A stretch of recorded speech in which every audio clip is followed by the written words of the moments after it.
Today, we are going for a walking tour and at times a driving tour through the ViBe Creative District in Virginia Beach, Virginia.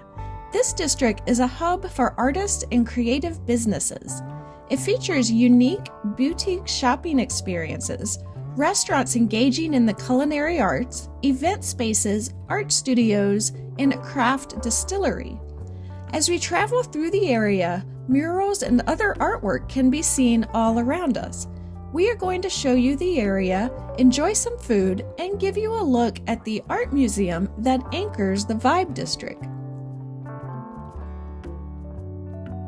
But I wanted to start the morning with coffee. The ViBe district has several coffee shops to choose from. We stopped at Bad Coffee of Hawaii. This is a growing chain of coffee shops that currently operates in 15 states. They are known for serving Kona coffee grown in the Kona district of Hawaii's Big Island. The chain is named after the hard-working donkeys who carried loads of coffee beans down the steep mountains of the island. This was our first visit to Bad Coffee. The popular shop was crowded on a busy Saturday morning at the end of summer.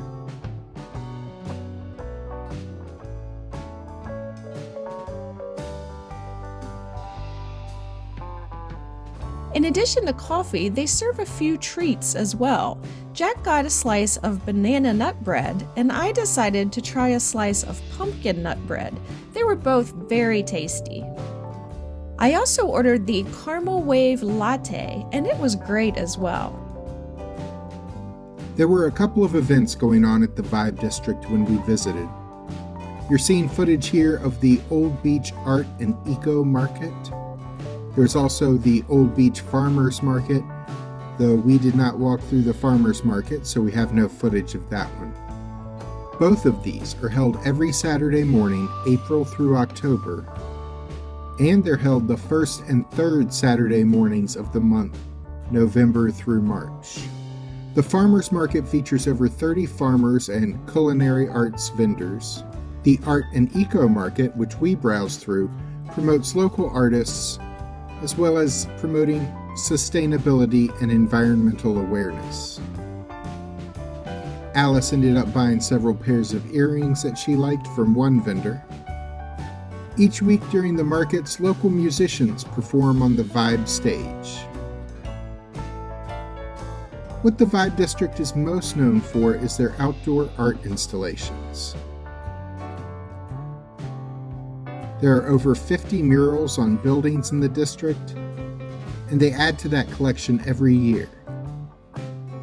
Each year, 10 new murals are added during the annual Mural Festival, which takes place this year, September 27th through October 6th. During that 10-day period, you could actually meet the artists and see them painting their murals. If you'll be in town during those dates, you can go to vibecreativedistrict.org. The ViBe Mural Festival is listed under the Events tab if you want to know where to go to see the new murals being painted. Even if you aren't in town while the murals are being painted, tourists to the area can enjoy new murals every year when they return to Virginia Beach. There are also murals painted on fences, utility boxes, crosswalks and intersections, and some sidewalks as well.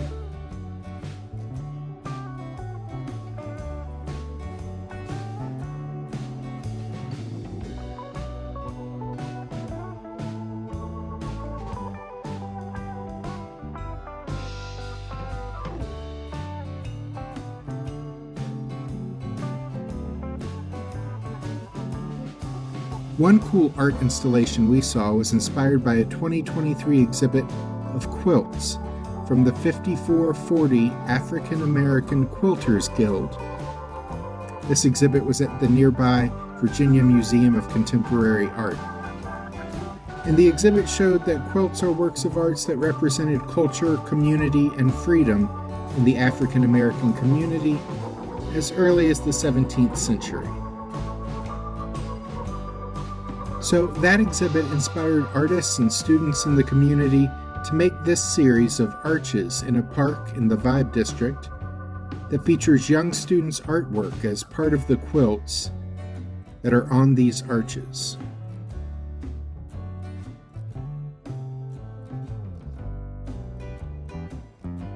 There's definitely more art to see in this district than we can cram into one video.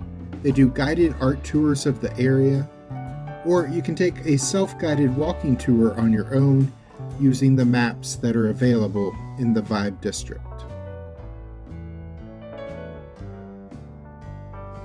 Jack mentioned the Virginia Museum of Contemporary Art, abbreviated as MoCA by many in the community. Well, that museum is located in the ViBe district, and if you love art, you will want to check it out. We will show you just some of the things that you can currently see at this museum. Here is the atrium at the museum's entrance with lots of natural light coming in.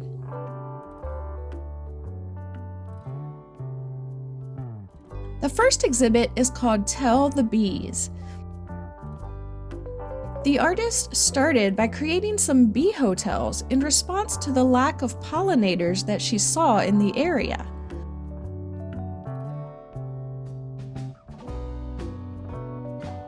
Other community members joined in by creating these lenticular photos showing what Virginia Beach landmarks through the years looked like and how they would look with more green spaces and diverse plant life.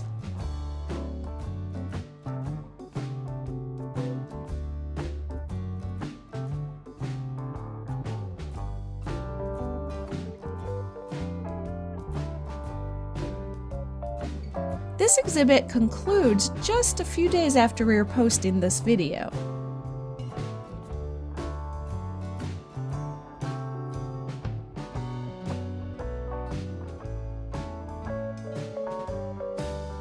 The main gallery exhibit here is currently the Made in Virginia Biennial Exhibition, featuring the work of 61 different artists and approaches from Virginia. There were a lot of pieces I liked in this exhibit. Some were beautiful, others were thought-provoking. I liked this one. It is a stack of shirts of the artist's now deceased father. The shirts are folded around dissertations of the students that her father taught, and it's held together by his belt to depict the invisible connections between a teacher and his students, a researcher and his work, and a father and his daughter. There were a lot of cool pieces of art here, and it was interesting to learn the story behind some of them. There was also a theater showing videos created by Virginia film students. We sat and watched a few of these. There's more to the exhibit than what we are showing. We want you to be able to enjoy this exhibit if you're able to attend in person between now and January 2025 when this exhibit ends. If you can't make it in person, then we've given you a little taste of what you missed.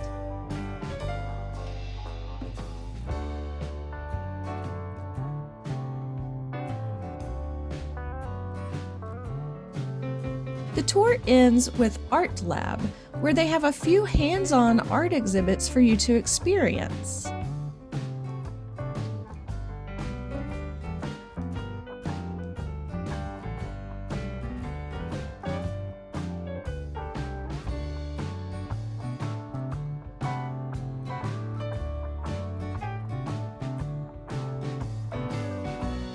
As well as a few art books that may interest you. And there's a bit more artwork exhibited as you head towards the exit. The museum is free for all Virginians to enter and enjoy. Out-of-state visitors pay $16.50 to enter, though kids 12 and under are free. If you enjoy contemporary art, it may be worth the price to you. We really did enjoy our tour. If you are enjoying our video, please click the like button and consider subscribing to my channel. I appreciate the support.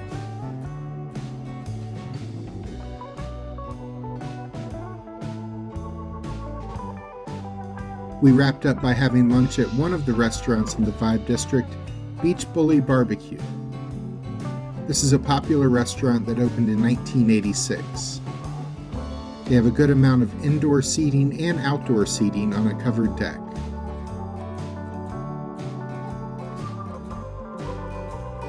They serve Carolina-style pulled pork barbecue, but there are other sauces that you can try on your barbecue if you'd like.